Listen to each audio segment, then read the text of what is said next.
I want to do this recording to talk a little bit about a topic that for a very long time has bothered me. And when I was in college, or let me actually take a step back, when I came to the US and I started learning English 2013, and then I went to college 2014, excuse me. In my first classes in general ed, history, and global politics, when the conversation were around Africa, the subjects were usually portrayed in a way that made me think about, is that the entire story about the African continent, right? Often conversations were around, crisis, stagnant economies, coup d'etat, and so forth. The typical story that we all hear from the media.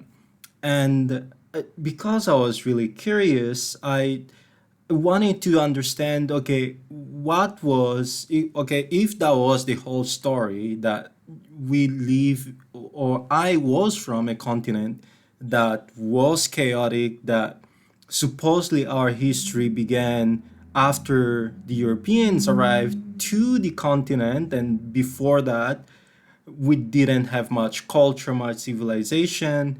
Okay, is that all, or what has been done after independence or before independence, and how all these pieces and come together to shape the Africa that exists today, right?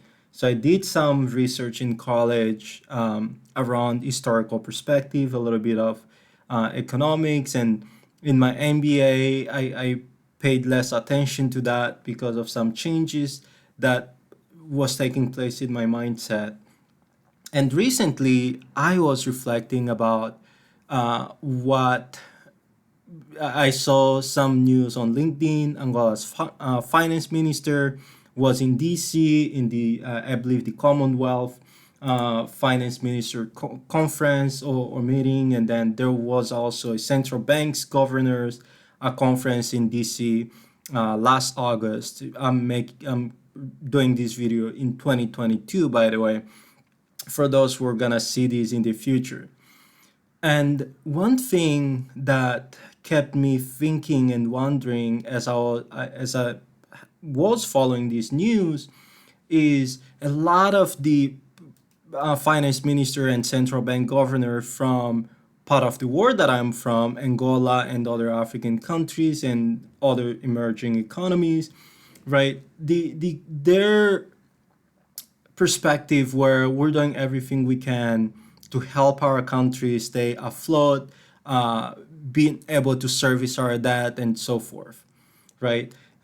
And then as I thought about what just happened in the last 2 to 3 years, right? Or let's say the last 2 years, we had the pandemic, and after the pandemic, or we're still going through the pandemic, we have a situation where almost every country in the world, at least what the media tells us or shows that most countries, let me put it this way, are suffering from inflation.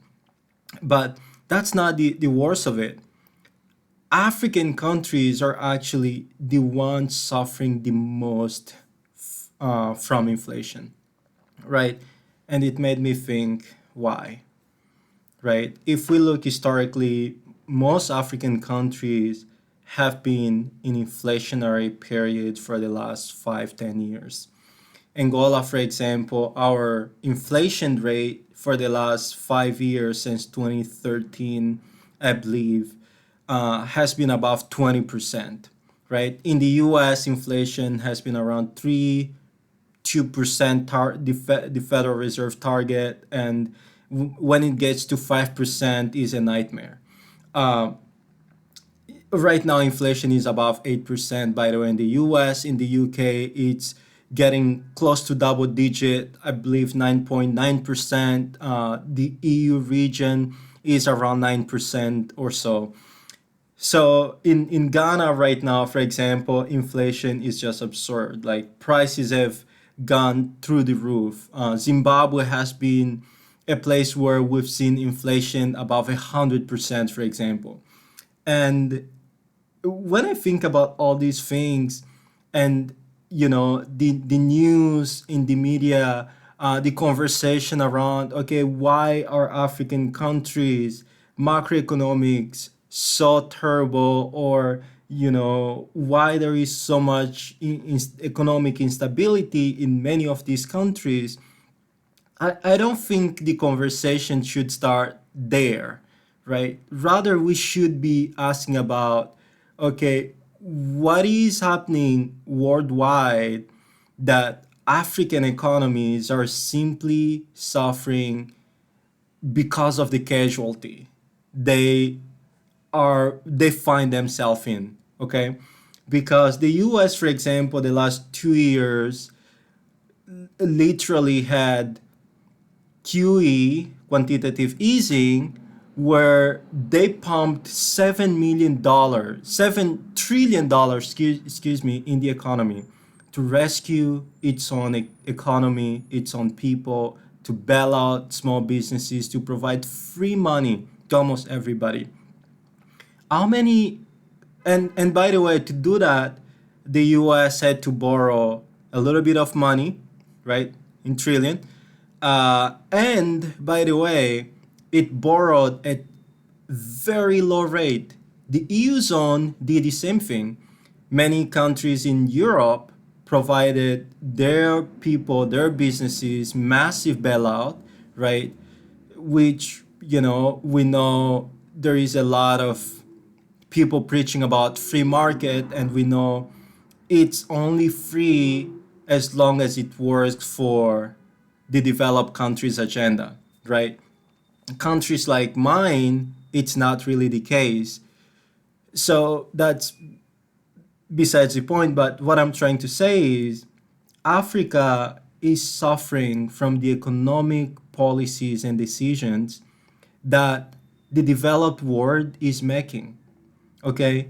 The Federal Reserve in the US, the EU Central Bank, the Congress in the US, the EU Parliament, they make economic and fiscal policies that has unfortunately massive negative impacts to countries that are located in Africa and other smaller countries and economies across the world that are not part or benefiting from these policies directly.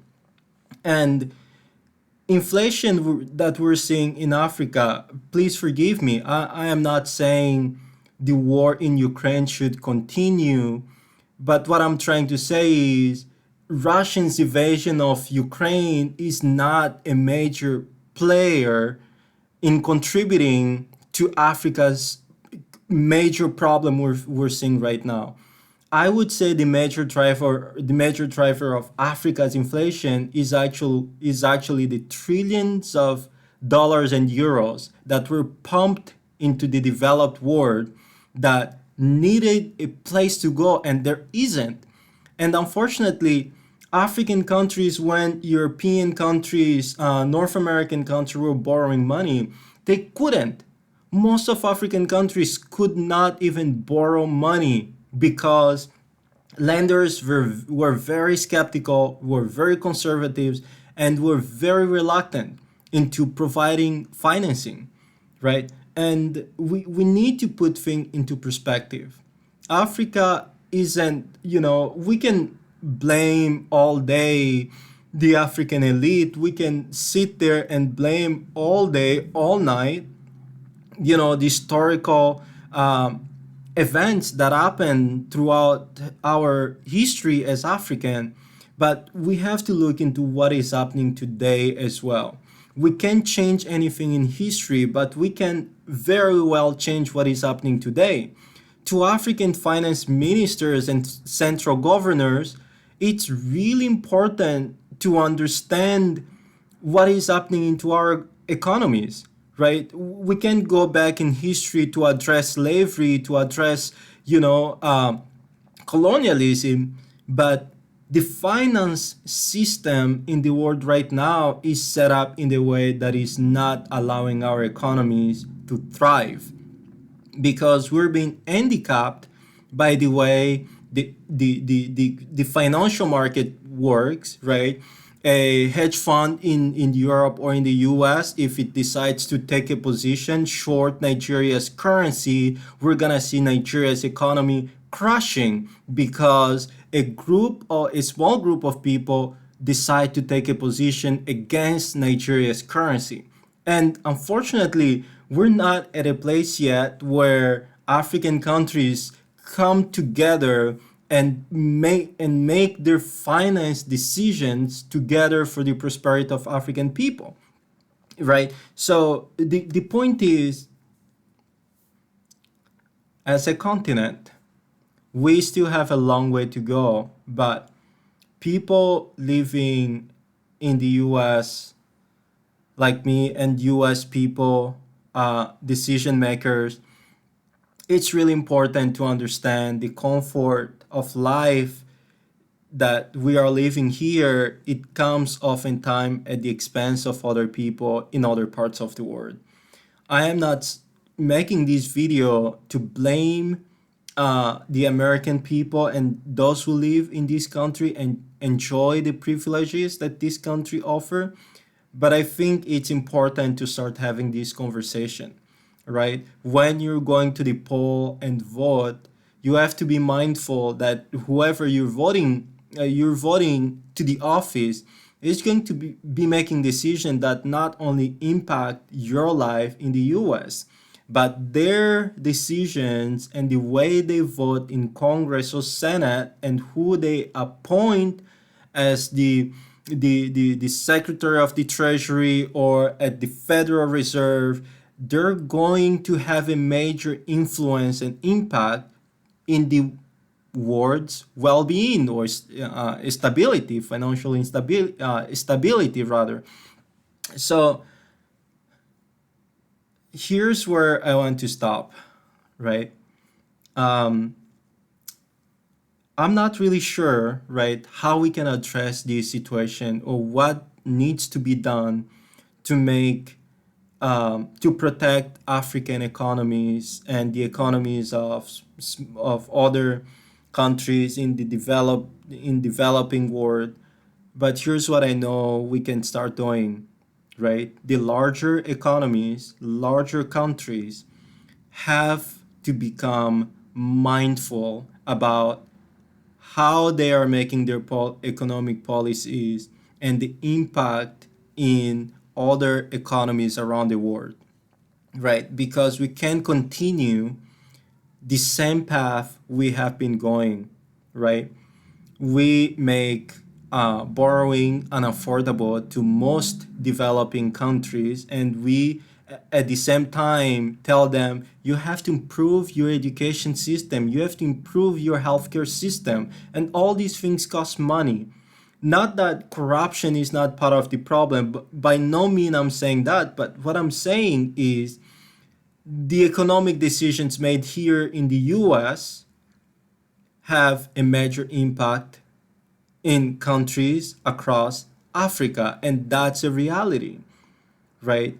We use US dollar for most international transaction across the board, right? So we need to come to a common agreement in how we can start making policies in the US and take into account the externalities over other nations. So I'm gonna stop here, and I hope this message gets across or reaches some of the key stakeholders and actually maybe think about these things and how it's impacting lives across the world, right? There are hundreds of millions of people whose livelihood is drastically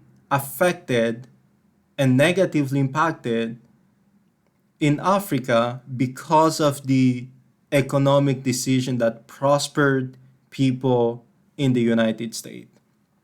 Okay, so I'll stop here, and I hope this message really gets to someone who is going to become a bigger advocate than I am of developing countries, emerging economies, and smaller countries that often do not have voice or influence to shape the course of the world's economy. All right? Ciao.